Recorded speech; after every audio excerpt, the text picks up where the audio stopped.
Okay, so share ko sa inyo to guys, no? So ngayong araw guys ay magpapalit tayo ngayon guys ng bagong LCD guys sa phone device natin na ito guys, no? So kung makita nyo guys ay basag guys yung LCD nito. So ito guys yung phone device natin guys ay Realme C2 guys, no? So ito guys yung likod niya guys. Yan. So yung issue nito guys ay basag guys, no? Tapos no display siya guys sa LCD niya.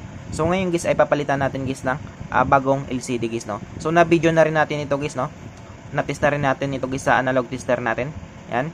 So ngayon guys ay bubuksan natin guys yung phone device nito guys, no, para ma-install natin guys yung bagong LCD. So para mabuksan natin ito guys yung phone device nito guys, una natin gagawin dito guys ay tatanggalin natin guys yung SIM tray nya.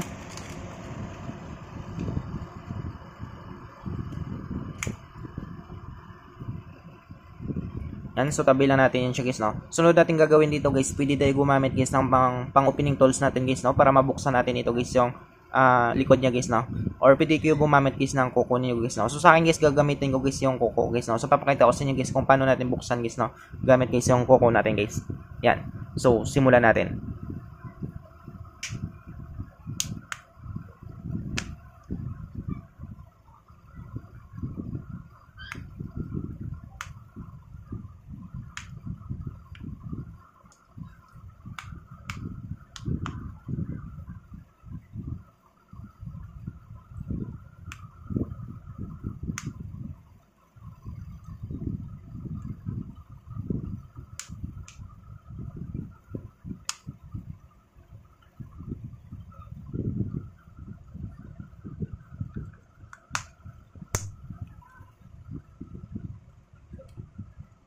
So yan siya guys, no. So nabuksan na natin.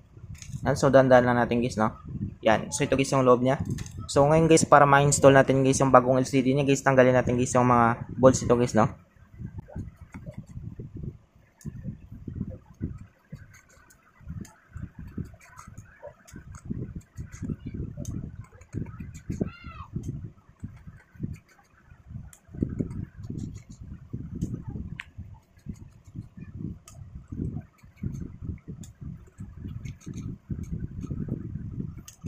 So yan siya guys, no. So natanggal natin guys lahat guys ng mga bolts niya. Sunod natin gagawin dito guys, tanggalin natin guys yung cover guys ng motherboard niya. Yan. So ito na siya guys, no. So sunod natin gagawin dito guys ay tanggalin natin guys yung PC connector guys ng battery niya guys, no, or tinatawag natin guys na flexible printed circuit nito guys. Dito guys sa terminal niya. Yan. So kung makita nyo guys, no, so natanggal natin.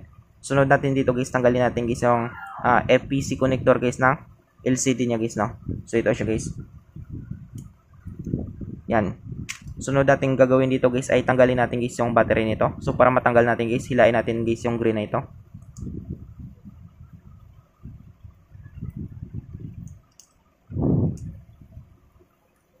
So medyo mano to guys, no. Medyo matigas siya hilain guys kapag bago pa lang guys yung bagong bukas pa lang guys yung unit guys, no.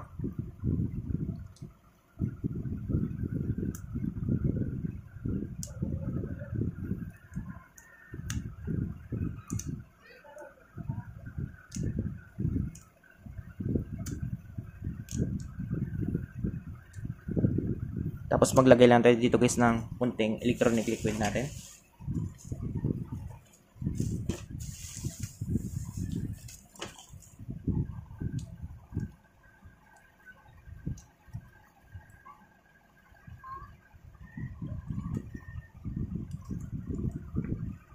So papapasukin lang natin guys, no, mga ilang seconds guys. Yan, tapos silain lang natin.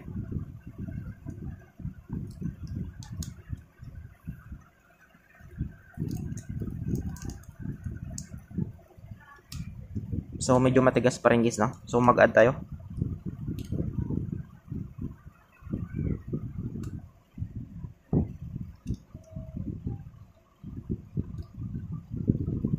Yan.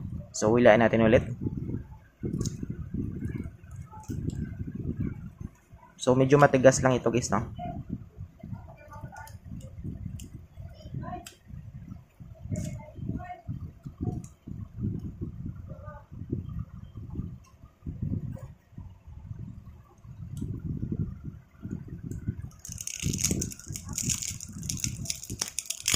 Yan.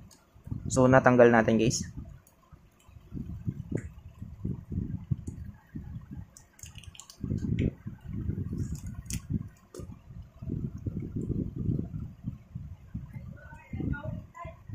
So, ayan siya guys, no? So, tabi lang natin yan.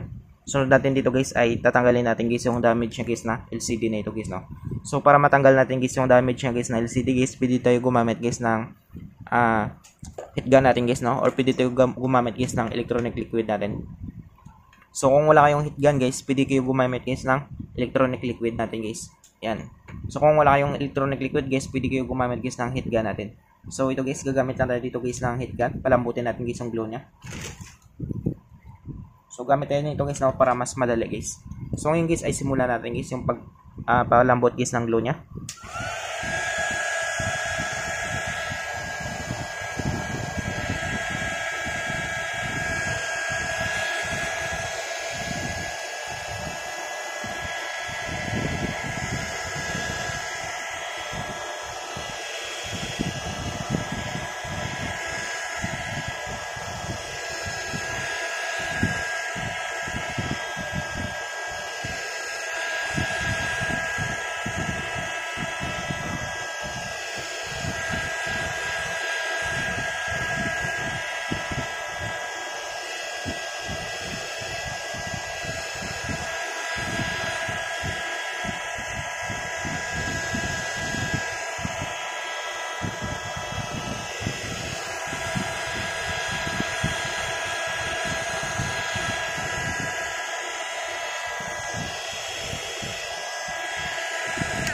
So, yun siya guys, no? So, natapos natin guys.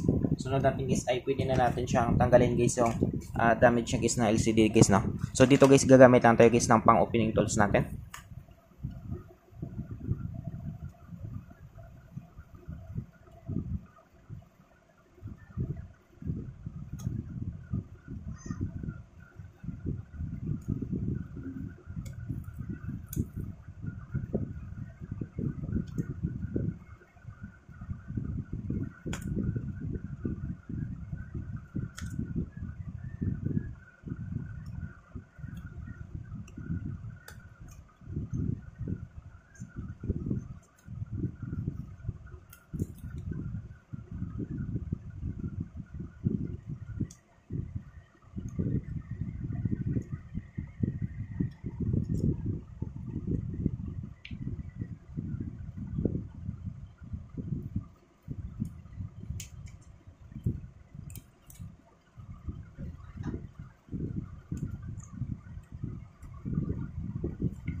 So, yan siya guys, no? So, natanggal natin guys. So, ilayan natin guys yung plastic na to.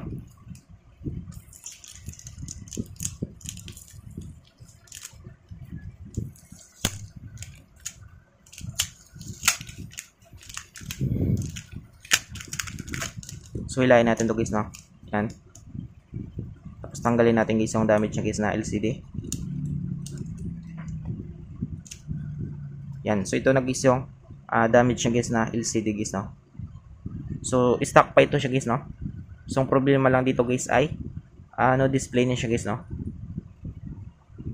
Yan. So, tabi natin ito siya guys. Sunod natin gagawin dito guys ay linisin lang natin ito guys, no? Linisin natin guys yung mga nato yung glow dito. Yung gagawin kasi natin dito guys ay papalitan natin guys ng bagong glow guys, no? So, tanggalin na natin to.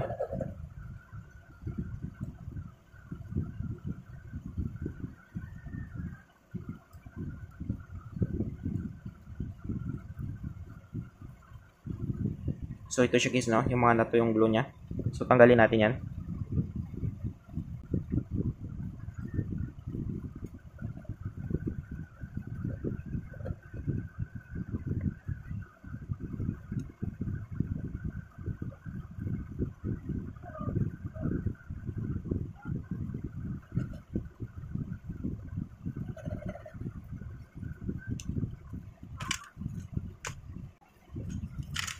So linisin lang natin guys, no.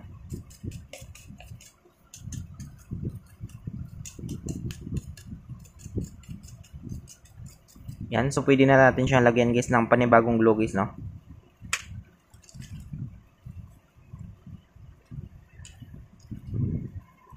So sa paglagay guys ng glue natin guys sa frame guys, so dapat naman tama lang guys, no, para maging fix guys yung LCD niya guys dito guys sa frame niya guys.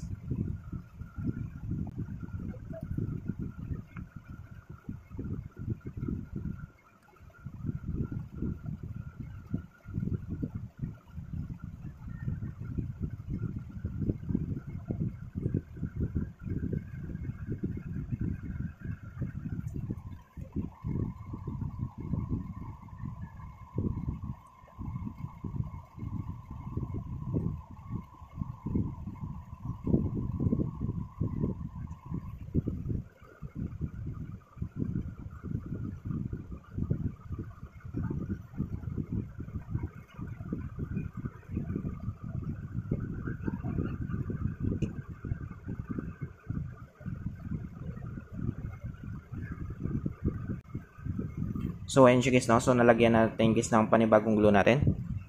So sarado lang natin to guys. Sunod natin dito guys ay install natin guys yung bagong LCD niya guys, no. So ito guys yung bagong LCD niya guys. So na-test naman natin ito siya guys kagabi guys, no. So tanggalin natin ito guys.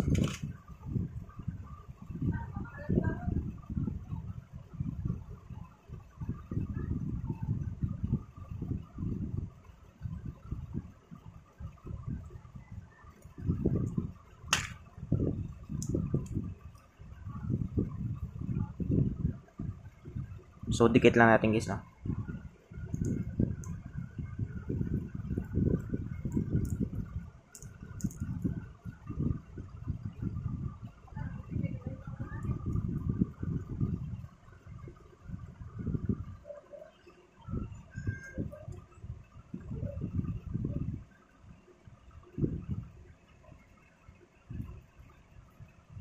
So yan siya guys, no. Kung makita nyo guys ay pit na pit siya guys, no. So parang stuck lang siya guys. So parang balik lang siya guys sa dati guys, no. Yan. So dito naman guys, install natin guys yung FPC connector niya.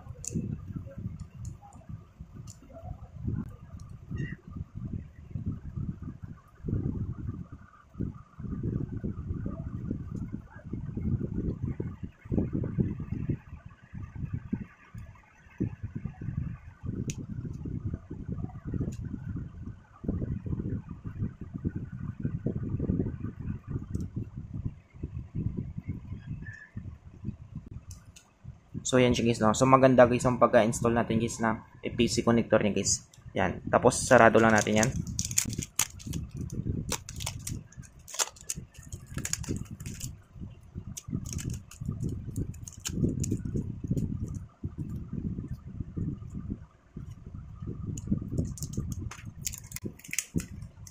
Tapos balik natin guys yung battery niya.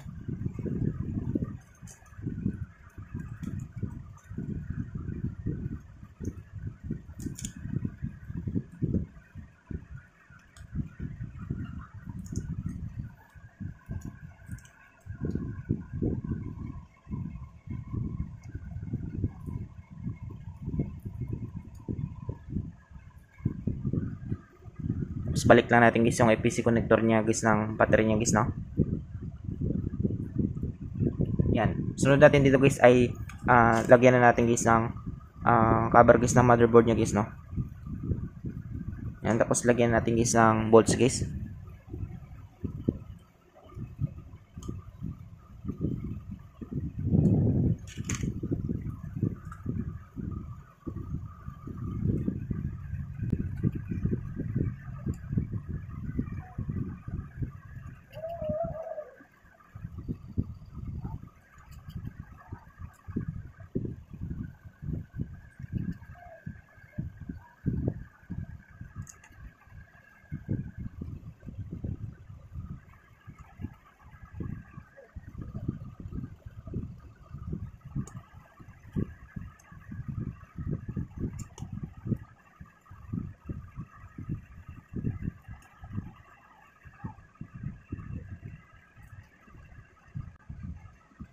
So yan siya guys, no. So nalagay na natin guys lahat guys ng mga bolts niya. So install na natin guys yung back cover niya guys, no.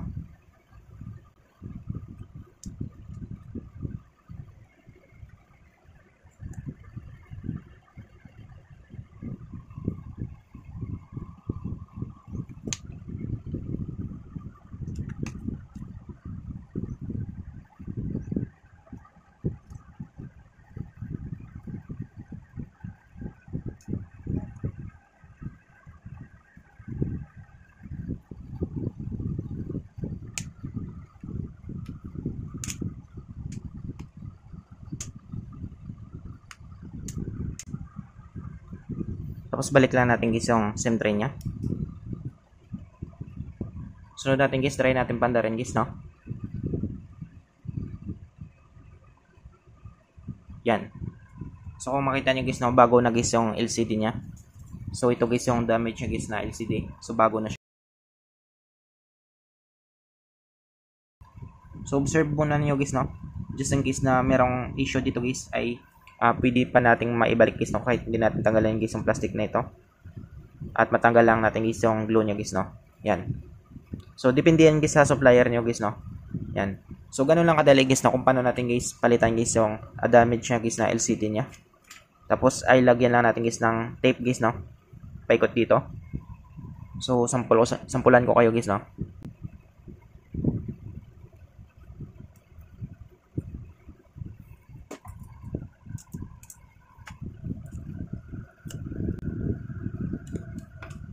Yan, so lagyan lang natin ng tape dito guys.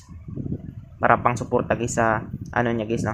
Sa LCD niya at saka sa frame niya guys, para dumikit siya ng maayos guys, no. Yan, so ganun lang kadali guys, no. So sa inyo guys, lagyan na lang inyo guys ng tape dito paikot. So ganun lang kadali guys, no. I hope guys na makatulong sa inyo itong video tutorial natin guys. Sa mga bago lang sa ating channel guys, no, huwag natin kalimutan guys i-click guys yung subscribe at yung notification bell button para ma-update ko kayo guys sa susunod natin guys na video tutorial. Thank you guys and God bless sa lahat.